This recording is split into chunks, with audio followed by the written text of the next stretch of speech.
In part 1 हमने जो भी कंप्यूट किया वो सिर्फ इसलिए था कि कंप्यूटर हमारी लैंग्वेज समझ पाए। और आज है day 3 from me becoming AI engineer from iOS engineer. Now हमने स्टेप 1 में टोकनाइजेशन कर लिया, एम्बेडिंग कर लिया, और जब वो पूरा डेटा मॉडल के पास गया, मॉडल को उसका पोजीशन नहीं पता होता। मतलब पहले आपने क्या बोला था और बाद में आपने क्या बोला था, ये मॉडल को नहीं पता होता।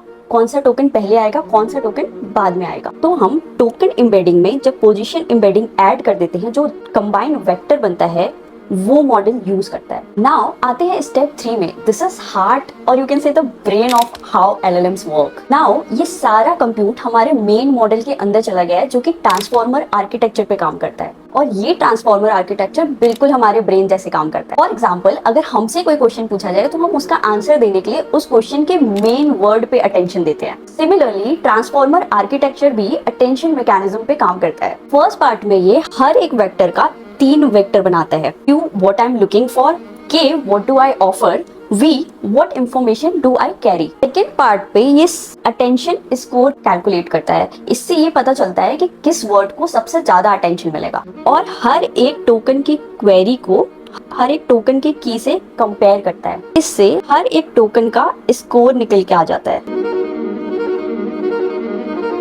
अब हमारे पास ये डेटा आने के बाद पार्ट 4 में हमारा मॉडल ये कैलकुलेट करता है कि दो टोकन के बीच में कॉन्टेक्स्ट क्या है। इसमें जो हमें लास्ट में अटेंशन वेट मिला था टोकन वाइज, उसको मल्टीप्लाई करते हैं हर एक टोकन के वेक्टर वैल्यू से, और जब हम उसको ऐड करते हैं तो हमें न्यू कॉन्टेक्स्ट वेक्टर पर टोकन मिलता है। अगर हम रिवाइज करें तो मॉडल को अभी तक ये पता चल गया है कि दो टोकन के बीच में कॉन्टेक्स्ट क्या है।